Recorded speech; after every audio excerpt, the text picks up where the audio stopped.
My mother was Ingrid Bergman. She was a big Hollywood star in the 40s. And right after the war, she went to Europe to entertain the troops. And when she stopped in Paris, she met Robert Capa, who had been the great photographer of Second World War. And they've met at the Ritz Hotel, and they liked each other immensely. And then eventually they fell in love. And then he ran into her again in Berlin a few weeks later. They were really in love. And at least she was definitely in love because she wrote about it in her memoirs. And this is how I came to know about it. Mama gave me the manuscript before the book was published, and I read. And I was completely surprised, and I said, oh, you had an affair with Robert Capa. That was my hero. Capa was hoping to get into the movies himself. And she went to Hollywood to do a film with Alfred Hitchcock. And Capa went along. Mais à Hollywood, Ingrid Bergman est encore mariée et elle redoute un scandale qui pourrait être fatal à sa carrière. Robert Capa doit prétexter d'une commande de Life Magazine pour la rejoindre discrètement sur le plateau des Enchaînés qu'elle tourne sous la direction d'Alfred Hitchcock. Cette première série de photos prises par un photographe amoureux d'une actrice illustre les liens étroits qui vont unir les photographes de la prestigieuse agence Magnum Photo au monde du cinéma. De cette rencontre de deux mondes qu'a priori tout opposent, naît un témoignage photographique unique qui va bouleverser notre regard sur le 7e art.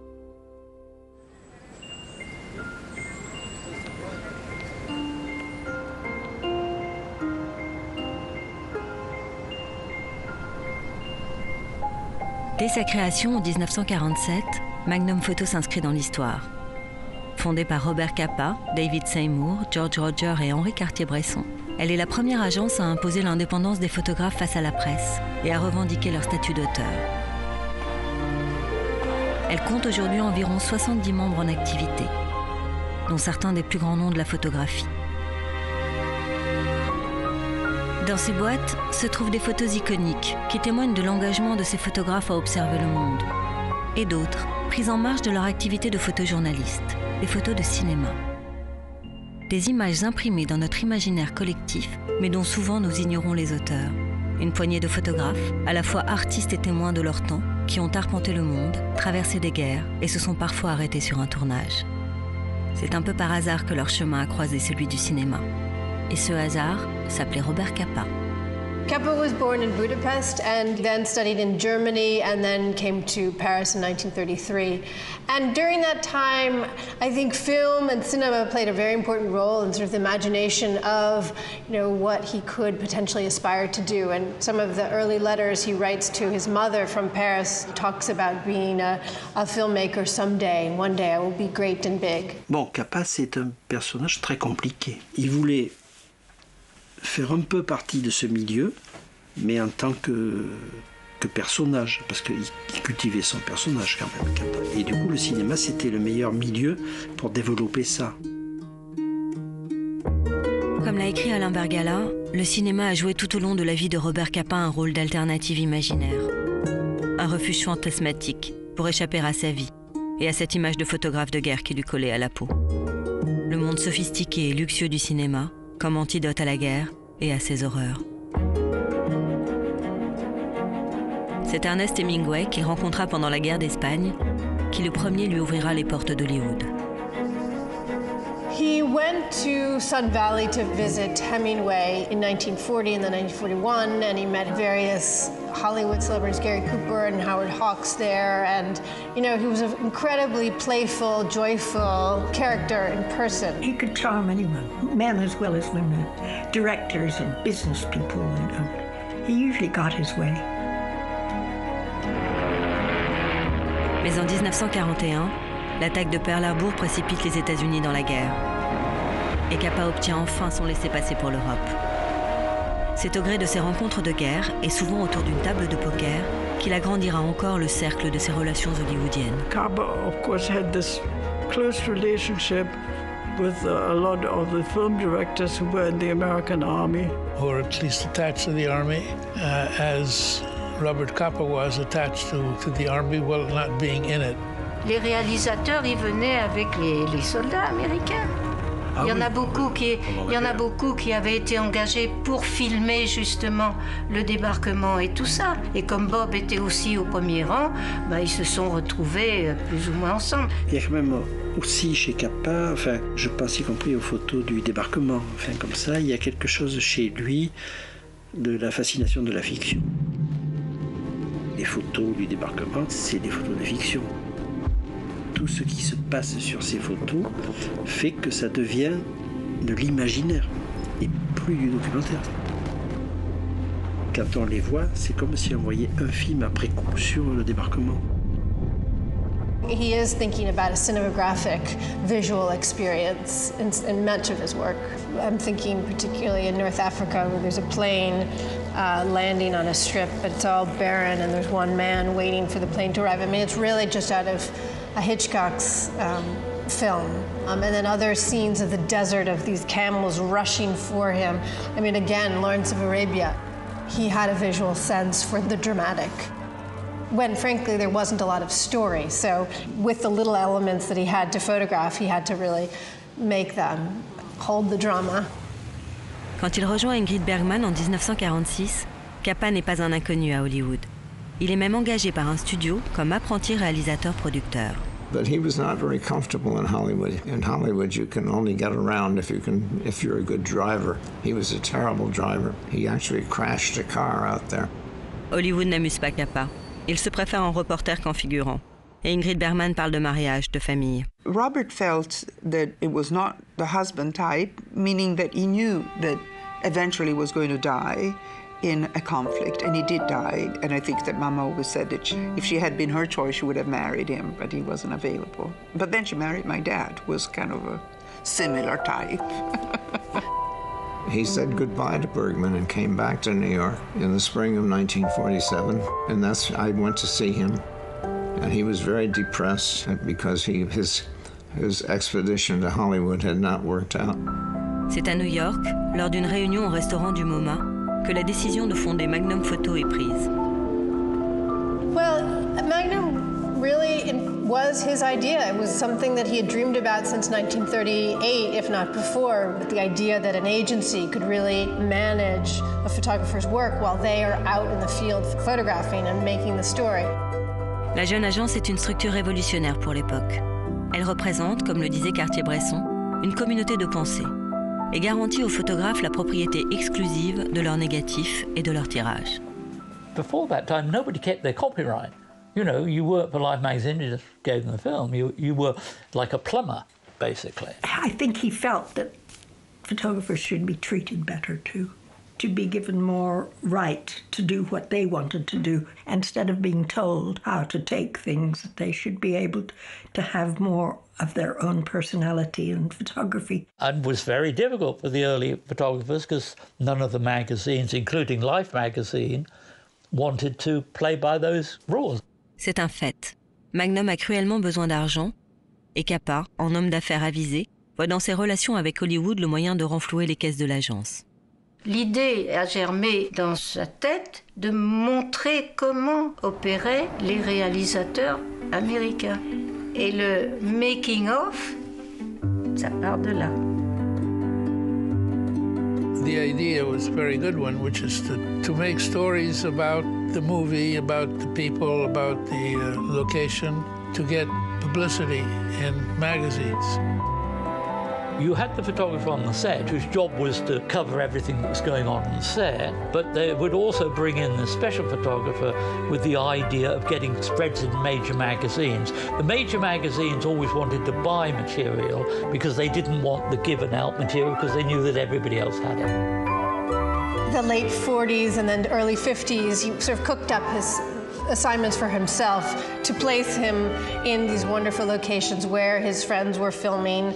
But he really was a magazine photographer, and that was really what his business was. Later, he wrote about all the film work he did very dismissively, and so that's done. I'm over with that. I want to get back to real photography. And he said, I want to travel. Maybe I go to Indochina. That was a year before he went. He said himself towards the end, photography is not for grown-up men, which meant that it wasn't that exciting for him anymore. And of course, going to Indochina was absolute madness.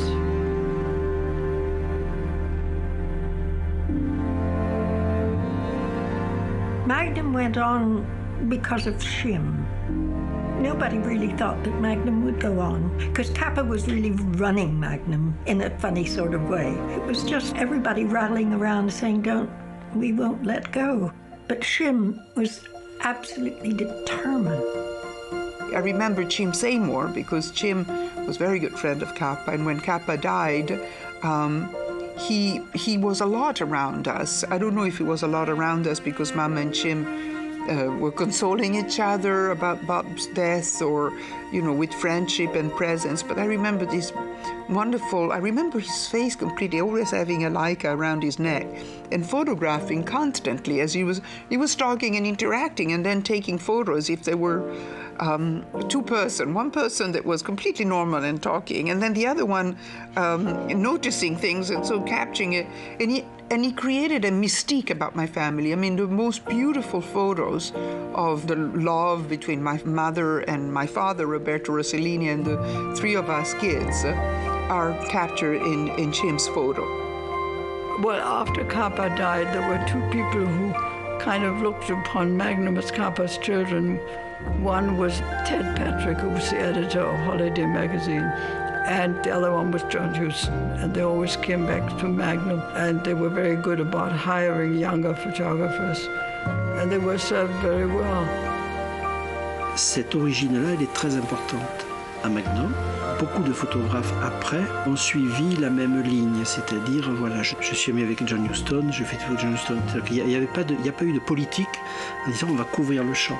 Chacun cherchait individuellement, mais par affinité élective. Enfin, le fait de faire des 3F quand même, c'est pour faire tout négatif.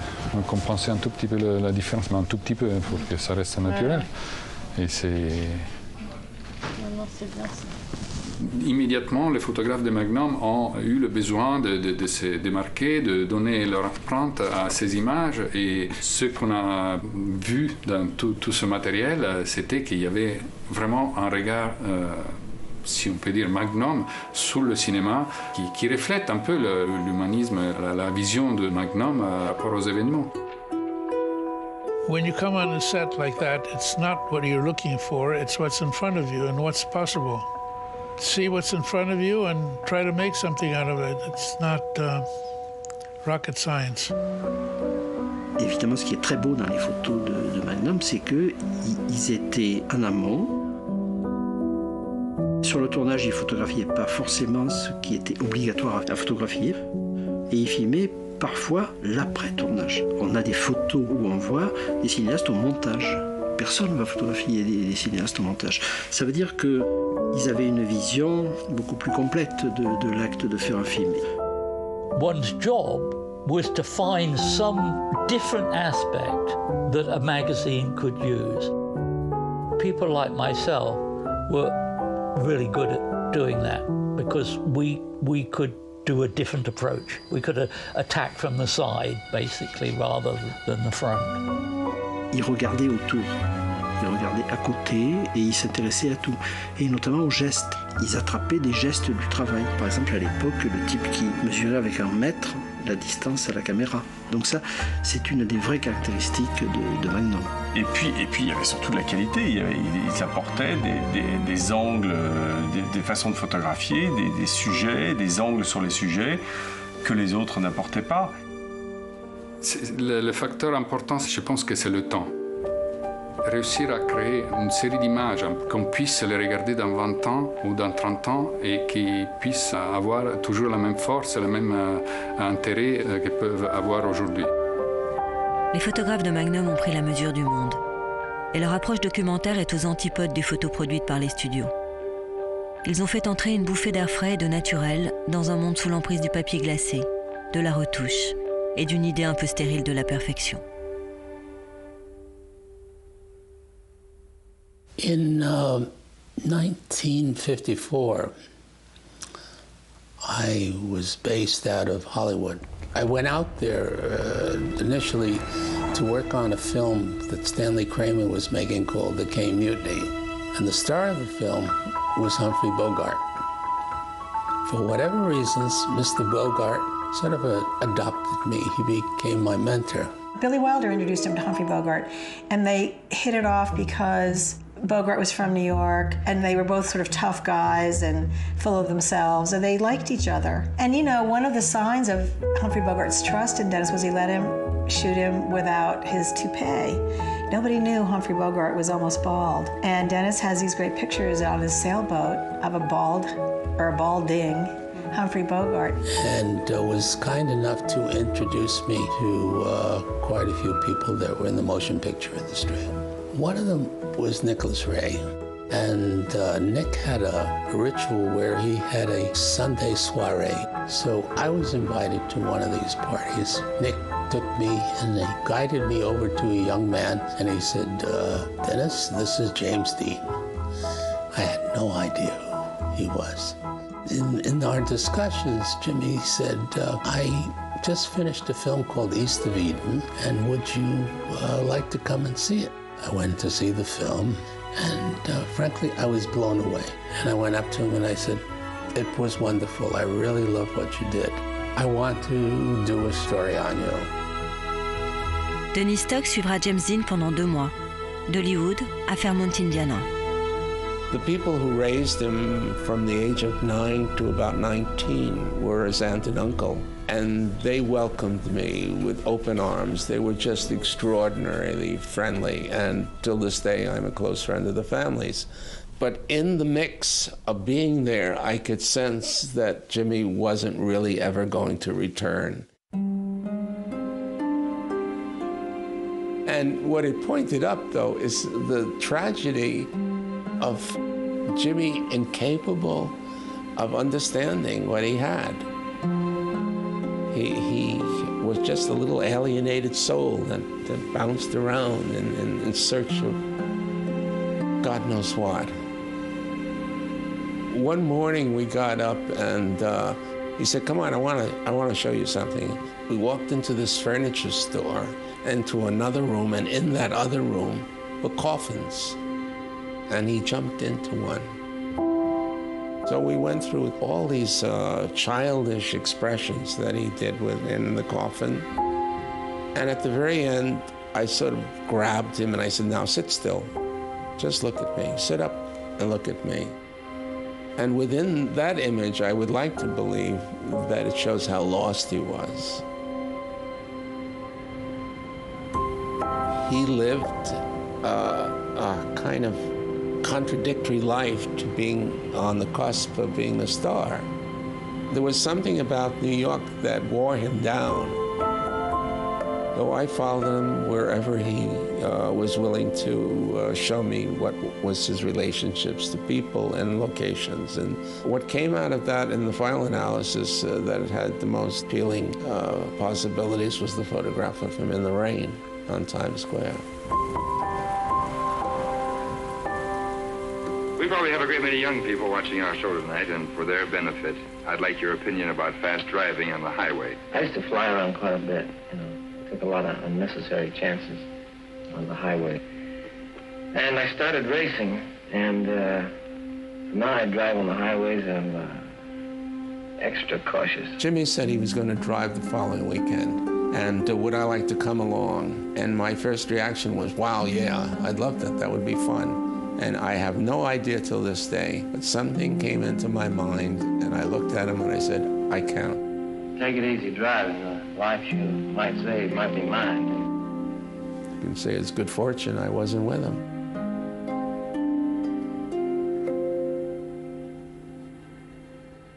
When you have that kind of relationship, it makes it so much different, you know, it makes it possible to get that intimacy. And I think the extreme case of that is undoubtedly Monroe with Eve Arnold. They were really friends and totally at ease with each other.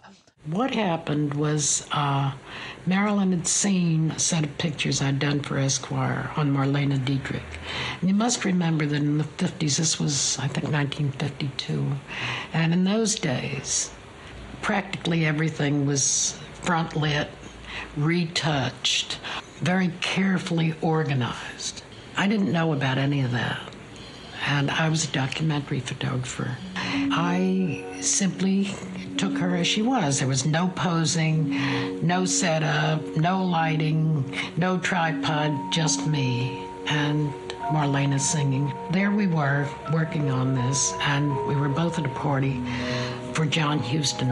And Sam Shaw, the mutual friend, brought her over and introduced us, and she looked at me and she said, if you did that well with Marlene, can you imagine what you can do with me? Which I thought was quite wonderful, because she had a naive quality, but she also had a great sense of showmanship and self-promotion. And she could see herself, I was sure, in what she was going to look like in Esquire. And then one night, about 4 o'clock in the morning, I guess it was, I got a call from her. And would I join her at 10 o'clock the next morning and go to Be Met with her? I could have an exclusive story because it'd be only she and her hairdresser. Eve had that delicate touch, and that's why I think other actresses, including Joan Crawford, allowed her to photograph her to getting ready to go out, because a lot of actresses are asked to be not the person, but the image. So Joan Crawford allowed Eve to come and photograph the process of creating this image of Joan Crawford that people wanted, because she wanted to reveal to the world. It isn't so easy when you say, come to dinner, drop by, show yourself at the benefit. It takes hours of preparation if you want the persona. And Eve was, once again, revealing an aspect of human behavior, but with no judgment. And it was in Chicago when we had that heavy layover, which took hours. And she went into the ladies' room. And, as another woman, I just followed after. I didn't intend to shoot, but she looked so wonderful with her skirts hiked up and those little fat, chubby legs, which nobody thought of as being that way, hanging out below. Because I always thought of her as kind of slender. And what she had, which was wonderful, was a capacity to think tall, because she was small. Now, this picture is so intimate. And I just love the idea that Eve was so obviously friends with and trusted by. And this, to me, is the ultimate taking of a picture. I photographed her over a 10-year stretch. In the beginning, there was something like the shortest of the 6 sessions was 2 hours, and the longest was 2 months on the film The Misfits that John Huston directed. Arthur Miller had written a short story about 3 men who worked on the desert and brought in the wild horses, which they then sold to be killed for dog food. And into this wildlife of theirs came Marilyn. It had Clark Gable in the lead. It had Marilyn as a female lead. It had Montgomery Clift, Eli Wallach, and it was meant to bring Marilyn forward as a very serious actress. Non, Les Misfits est totalement exceptionnel sur plein de points. Mais quand le film a commencé à se tourner, personne ne pouvait savoir à quel point ça serait un film exceptionnel. Le tournage du film The Misfits est un cas unique dans l'histoire des relations entre la photographie et le cinéma. 9 grands photographes de Magnum Photo vont suivre ce tournage chaotique durant les 3 mois de l'été 1960 à Reno et dans le désert du Nevada, se succédant 2 à 2 toutes les 2 semaines. Cet accord exceptionnel n'était pas uniquement le fait des liens de John Huston et de l'agence, mais revient à l'initiative de Lee Jones, à l'époque responsable des projets spéciaux du bureau de New York, qui a eu le pressentiment que ce film au casting de rêve mériterait une couverture exceptionnelle. Et c'était la première fois dans l'histoire du cinéma où une agence obtenait l'exclusivité, alors que toute la presse du monde aurait voulu être là. Alors, il a obtenu aussi pour une raison simple, c'est que Marilyn, elle était mal en point déjà, au début du tournage, et si elle avait vu arriver des photographes du monde entier, elle aurait craqué. Les 2 premiers photographes à arriver à Reno sont Inge Morat et Henri Cartier-Bresson. Cartier-Bresson, ça ne l'intéressait pas du tout. Et puis il a entrepris un voyage aux États-Unis l'année du tournage des Misfits. Et donc, je pense que Lee Jones et tous les autres à Magnum lui ont dit, ça serait bien, on a l'exclu sur ce tournage, ça serait bien que tu viennes, il y a Marilyn Monroe, etc., etc. Donc il est allé sur le tournage, il n'est pas resté très longtemps, mais il a fait beaucoup de photos et il a fait un portrait de Marilyn Monroe qui est très très beau. Sa définition du portrait, qui est l'idée de saisir le silence intérieur d'une victime consentante, on voit vraiment dans la photo de Marilyn Monroe son silence intérieur. So all of this was exotic. And naturally, this being such an American movie was also exotic to us. So in a way, we approached it from our very European point of view. Arthur Miller a donc épousé Inge Morat, qu'il a connue sur le tournage des Misfits. Arthur Miller était encore marié à Marilyn Monroe, mais c'était en train de se déliter totalement. C'est hallucinant ce qu'on voit dans les photos de ce tournage. Les scènes privées, enfin, des scènes. Ça veut dire que tout était destroy, et du coup tout était possible. Un photographe pouvait rentrer et faire la scène de ménage, enfin, qui avait lieu à côté, quoi. Donc ça a évidemment beaucoup joué. Et ils l'ont senti, ça, que tout allait mal. Well, the chaos in the Misfits was the result of Marilyn Monroe's kind of tardiness, nervousness, and just general, what shall we say, just general distress. Quand les acteurs arrivent, ils sont tous en très très mauvais état. Clark Gable n'est pas en mauvais état, mais il est très vieux. Et Marilyn, ce film se trouve être son dernier film, et elle le fait en très très mauvais état. I was drawn to Marilyn Monroe not as a sex object, but as a struggling artist who was really depressed. And there's one picture with Houston, didn't like the idea that I got away with it. You know, she was really in torment. I think Monty Clift must have been another one, and I think a lot of them came out of the Actors Studio in New York, the ones who Dennis felt were more human and somehow managed to retain who they were, even in Hollywood, where everybody was sort of putting on a facade. And Monty Clift didn't. Homosexualité qui s'interdisait de faire savoir, névrose absolue, drogue, lui il avait tout à la fois, quoi. Et c'est magnifique, parce qu'évidemment la scène dans l'arrière-cour où ils sont tous les deux complètement destroyés, et, parce qu'ils étaient réellement destroyés. Et Houston détestant les homosexuels, donc en plus c'était pas simple pour eux le rapport avec Houston.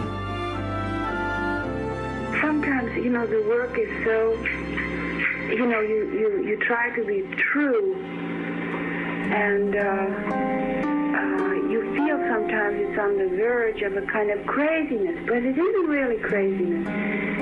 It's really getting the truth part of yourself out, and it's very hard, you know.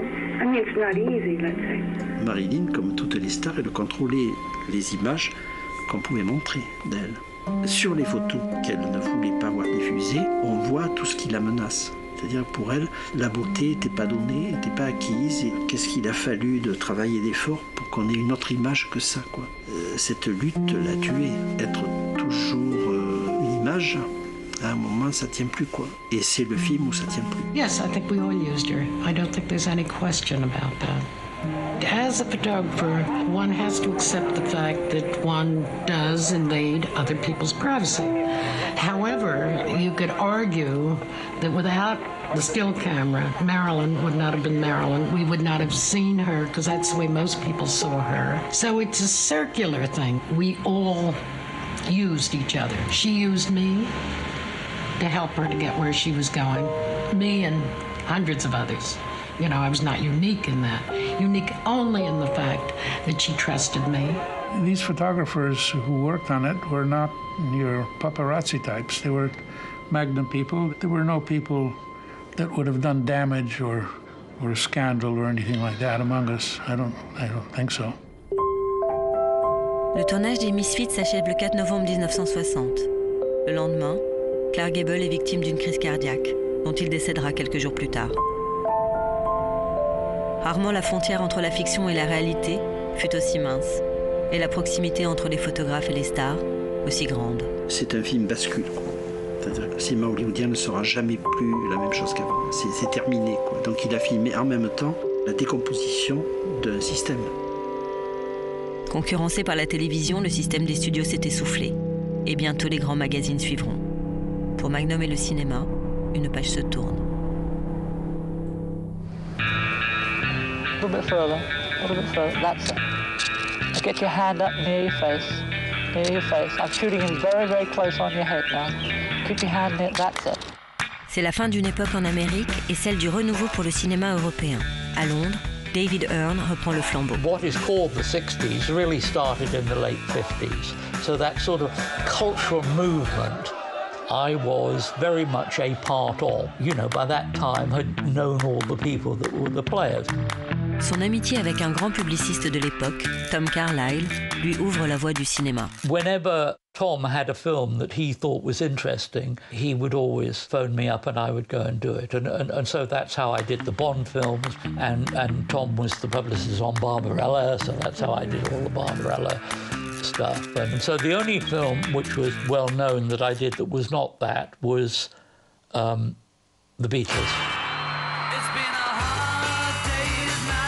And I enjoyed doing them because I didn't have to do the job of photographing what was happening in front of the camera. I was much more interested on the reaction of the fans to them, etc.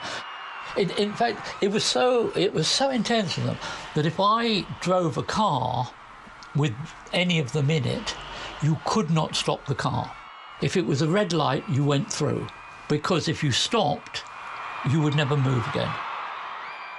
I think one of the other things is that I always had a good, what I would call slightly journalistic thought. So I was aware you would get people of this age, so that most of the pictures you see are of the young kids. But I found it fascinating that grannies were there as well. And so maybe almost artificially, I might have more pictures of grannies than were actually there in the overall, because I would think that they were important to do.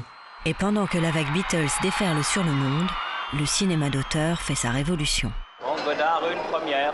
À ce moment-là, ça se déplace en France, et notamment avec la nouvelle vague. Godard, deuxième. Le son était mauvais la première fois, c'est la télé. Et là, tout change. C'est-à-dire que là, le rapport au cinéaste n'est plus du tout le même, et qu'il faut, si on va photographier chez Truffaut ou chez Godard, ça n'a plus rien à voir avec le système hollywoodien. Il faut obtenir autorisation gentiment, etc. Et surtout, les situations de tournage ne ressemblent absolument pas à ce que Magnum avait connu à l'époque, disons, hollywoodienne. Et du coup, la photo aussi doit bouger. En Europe, le réalisateur a pris le devant de la scène et vole désormais la vedette aux acteurs. Quant aux nouveaux venus à Magnum, ils tiennent sans doute davantage que leurs prédécesseurs à cultiver un regard photographique personnel. C'est donc naturellement qu'ils vont se tourner vers les cinéastes. Et là, ça s'éparpille, mais c'est normal, parce qu'il n'y a rien qui centralise tout ça. C'est pour ça que c'est assez chaotique, finalement, le stock de photos cinéma de Magnum, parce que ça a toujours été des fils individuels. La période est parsemée de rencontres singulières entre photographes et cinéastes. Nicolas Tikhomirov se noue d'amitié avec Orson Welles. Constantine Manos suit Elia Kazan pendant le tournage de son film le plus personnel, America America. Et Bruce Davidson, qui vient de passer 2 ans dans une rue de Harlem pour témoigner de l'extrême pauvreté de la communauté noire de New York, est engagé par Michelangelo Antonioni pour suivre le tournage de son premier film américain, Zabriskie Point. He did something very interesting. He said to me, I'd like you to make a picture that you like. So I learned there was this prehistoric dried lake, and I took Daria and Mark and did a nude thing with him. I was completely free to do that, you know.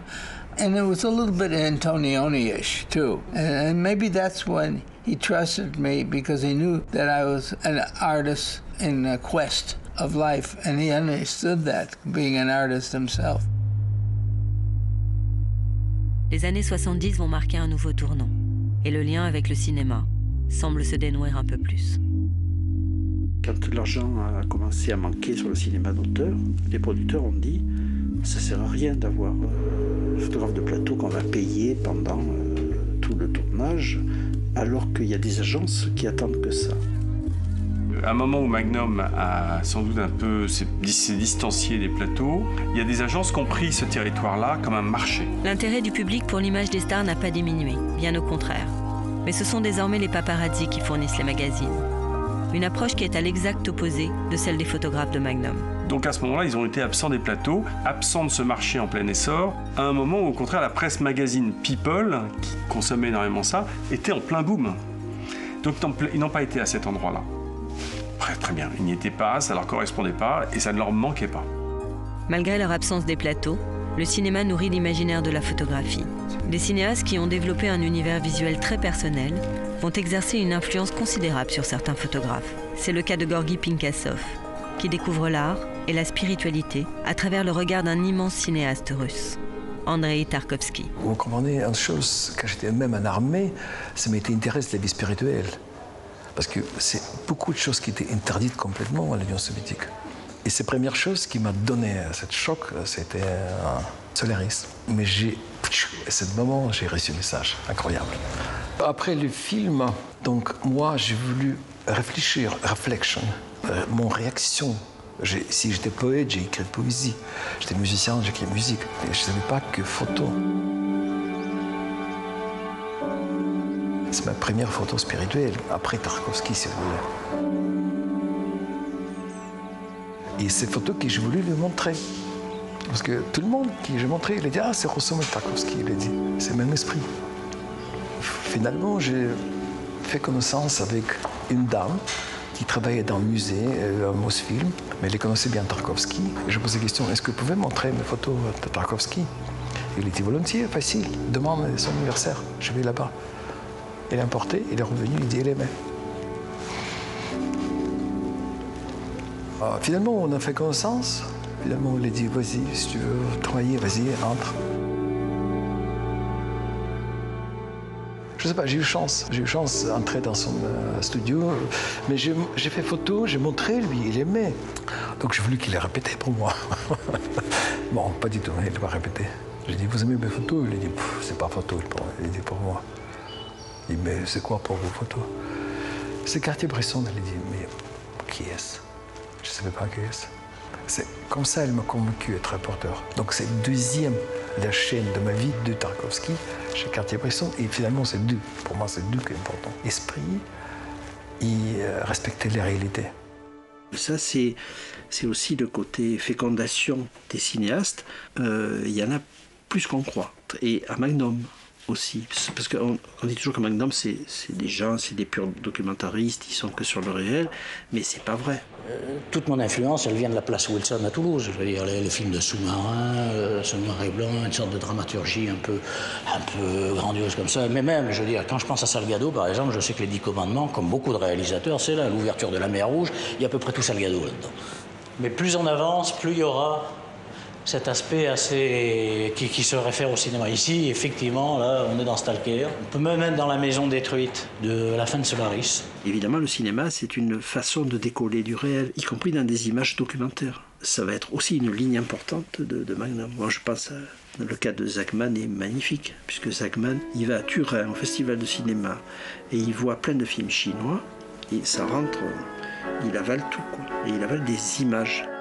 J'ai vu des films qui se passaient à Shanghai, donc dans les années 30, au moment des concessions, donc dans un univers visuel à la croisée de l'Orient et de l'Occident, en fait.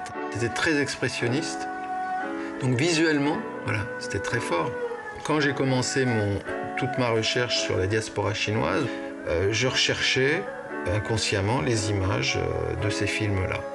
Et c'était en noir et blanc déjà, je travaillais en noir et blanc et je cherchais toujours des images un peu souterraines, intimes ou les bas-fonds. J'ai beaucoup travaillé sur la mafia chinoise, les triades, notamment à Hong Kong ou à New York. Enfin, ce qu'il voit en Chine, c'est ces images qu'il avait vues dans les films de fiction qui reviennent dans la réalité. Je fais mon premier voyage, je décide d'y aller. Et je le fais d'ailleurs puisque c'est vaste, je connais rien de la Chine, je me suis dit, voilà, par le biais du cinéma. Bon, ça c'était une expérience parce que j'avais pas l'habitude et c'est vrai que c'est difficile de trouver sa place. Les photographes de Magnum, ils sont jamais allés dans l'enthousiasme, faire des photos de plateau ou des photos de cinéma. Je pense qu'ils avaient l'impression que ça diminuait considérablement leur liberté. ils photographiaient un monde déjà mis en scène. Et leur marge à eux d'intervention photographique, elle était plus petite. On profite, entre guillemets, de la lumière d'un chef-op ou d'un directeur de la photographie. Par exemple, sur le tournage de Chen Kaige, Temperance Moon, il y avait un très bon, d'ailleurs, directeur de la photographie, Christopher Doyle, et qui a fait un vrai travail de lumière. Donc nous, on profite, entre guillemets, de ça, et c'est pas notre œuvre, quoi. Donc, moi, j'aime qu'à moitié ça. Donc c'est pour ça que je m'intéressais davantage au hors-champ, à ce qui se passait voilà, autour, aux scènes véritablement tournées, quoi. Et le cas le plus beau, c'est Koudelka, sur ça. Koudelka qui part dans les bagages Angelopoulos pour faire un tour de la Grèce, alors qu'il a suivi le tournage entièrement. Il n'y a aucune instrumentalisation et lui ne se donne aucune obligation de filmer le tournage. I remember once I came to Magnum and they asked me if I would like to participate on the shooting of the film, and I said no. They came back to me and I said, listen, you know, they don't want you to photograph the film, but that they want me to look on the countries which we be traveling through.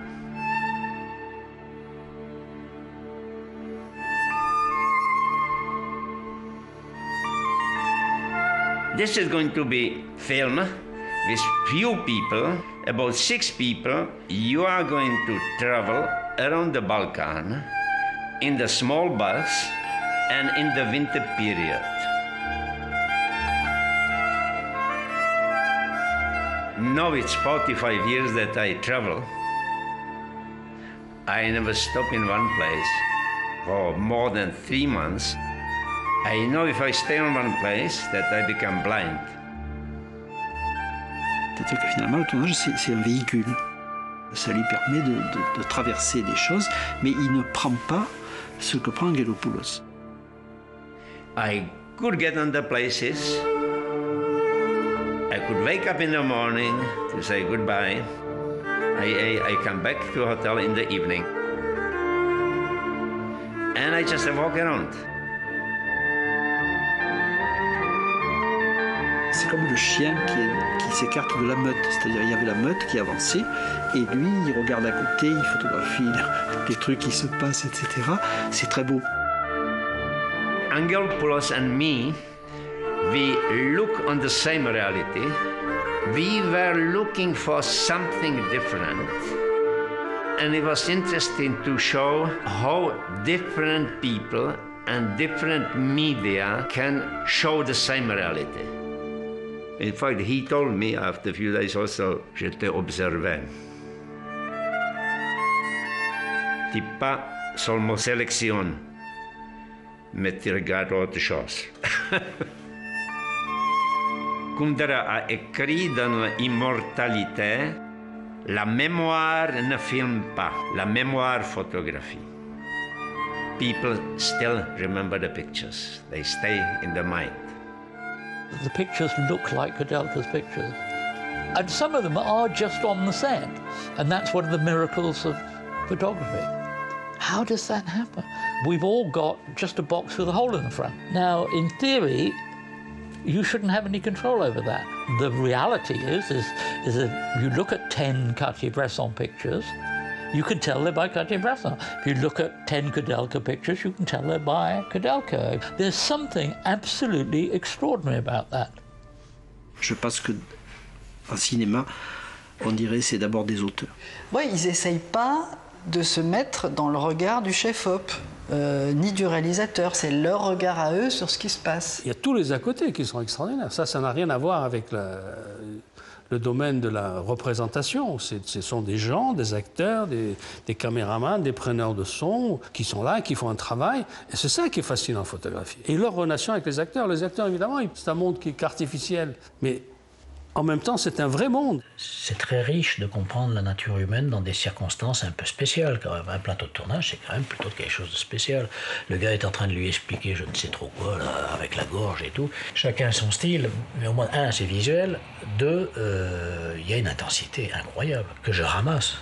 Nous, on est aussi une machine à ramasser, plus ou moins habilement, plus ou moins esthétiquement, plus ou moins sensiblement, mais une des fonctions du voyeur, avec un V majuscule et digne, etc., c'est quand même ça. Sur le plateau, c'est quand même un privilège d'être là en direct si on n'est pas trop couillon, quoi. Si on reste soi-même avec sa curiosité de jeune chat. You know, it's very good that the thing's documented. Whether or not you need to do it for every Hollywood movie, I don't think so. But occasionally, some of them come along that are just, you know, really crying out to be recorded. Something else beyond just the narrative of the movie. It's wonderful to see these after, God, how long? 20 years? That actually, it doesn't look like a movie. And that to me is fantastic. They look like photographs. So, you know, I'm delighted by that. No, that's, you know, this was in Belgrade, the scene where we had the train and the horses. And this was just a waiting room in a station. But it just looked so beautiful. You know, people smoking. They weren't even part of the movie. It was just something that was there. So, you know, there is a fantastic heritage. And I think, you know, we wanted to drive that forward and continue it in some way. But I don't know, now the studios are so controlled by PR, and I don't think you could do it in quite the same way as you could. Normally, when you're photographing celebrities, great actors, the expectation is you're going to go into the studio. Basically the way it's worked for a number of years now. You book a studio, you book a hair and makeup team, and the actors have come to expect that. But we wanted to try to somehow shake that up, and that was the thinking behind the year that we had Paolo Pellegrin do the actors for our annual Great Performers portfolio. And so she set the bar very high because she said, Paolo, I want you sort of to rethink sort of this genre. So, okay, thank you. It's easier said than done, because when you're in that world, you can only do so much if you have the access. Like, you can't do a documentary reportage on Cate Blanchett or Kate Winslet or Robert Downey Jr. or whoever the actor might be, unless they're brave enough to say, yes, come along, you can watch me fly on the wall. And with that particular project, we managed to get that access, which is still, it's pretty impressive given that at that point, Paolo was really known for his war photography. So there's nothing in his body of work that most actors would have looked at and thought, oh, sure, I'd love to be photographed by him. She obviously sort of, asked me because of what I do, so I shouldn't do anything different, sort of, and I should bring and apply my core values, and those are sort of, an interest in the other, sort of, which certainly transcends the celebrity sort of aspect or the public persona aspect. So, I went and I showed them my work, and I said I come from a different experience. Sort of, this is what I do, and we started talking. So he said, oh, let's go for a drive. He has a beautiful car, so we started driving around. And I was talking, he was talking about the narcos in Mexico, I was talking about Gaza and the Palestinians, and what was supposed to be 60 minutes, or I don't remember, so ended up being like an entire day, that we spent together. Or when he got access, let's say, to Sean Penn's home and Brad Pitt, he had access, but not full access. Like, there were certain things that were off limits. On the other hand, I'm still amazed the access he got to Kate Winslet and the cover picture of her in the hair curlers. I love that she had the confidence to be so open. Of course, she looked spectacular. It was very special to photograph her because she really brought something unique. She had a light, which was really special and very hers. And one thing I did tell them, I'm not going to direct you, I don't want to ask, but I would like as much as possible sort of, for you sort of to enter your own sort of inner world. And she, was so amazing at that, sort of, that it became like this physical battle. So over the course of the sessions, it was so good, and she was so sort of, it nearly had like a spiritual sort of element. So the time I spent with her in that hotel, and maybe it was the hotel, the red room, this New York light coming through the windows, sort of this warm sort of yellow light, and her capacity sort of to keep this moment for forever. It was really, really special.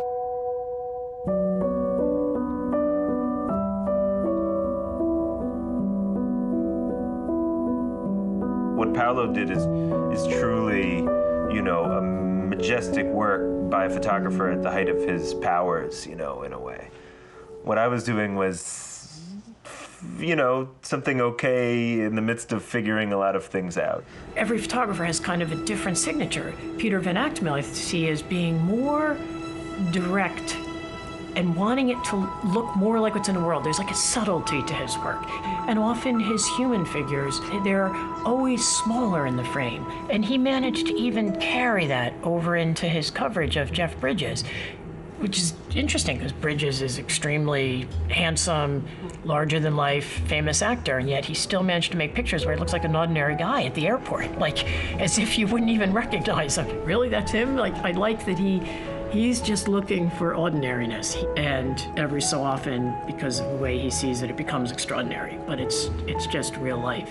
I don't hold Hollywood in any particular esteem, and so the pictures are not gonna, necessarily mimic the language of what has been created around these people, which is this kind of, essentially a cult of personality, and I don't really get it, honestly. Great celebrity portrait is one that feels truer than the usual fare. Like, in other words, that it's somehow a portrait that there seems to be some element of authenticity to it, where you get a sense of who that person is. Maybe they're caught in an ever so slightly off-guard moment. I mean, I feel like for all portraiture, that's what you're always looking for. It's what I'm always looking for, is there something just unposed enough, unself-conscious enough about the picture making that was happening, that there's some revelation of truth. It's very hard to do that with actors because all day long they're photographed, they're filmed, they're putting on a face, but still a certain kind of photographer might just get a little bit closer, something a little bit truer. Le souvenir des premiers pas de Magnum à Hollywood a incité Kathy Ryan à convier une nouvelle génération de photographes à immortaliser les grands acteurs d'aujourd'hui. Elle renoue ainsi avec ce regard complice, ce petit supplément d'âme qui fait des photos de cinéma de Magnum des incontournables, tant de l'histoire du cinéma que de l'histoire de la photographie.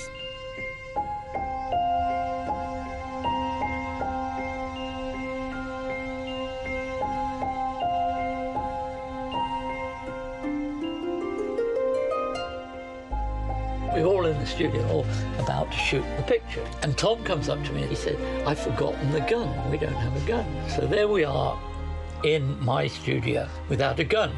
And all these people flown in from America to be there. So I said, God, we're in luck.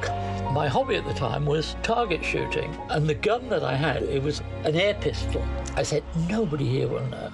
All you've got to do is when they come to do the artwork for the poster, cut the barrel off there, and nobody will know the difference. There he is posing around Mr. Bond with his air pistol, you see. Well, of course, they forgot to tell the people in the design thing to do that. And so the posters that came out, they're all with Sean Connery with an air pistol.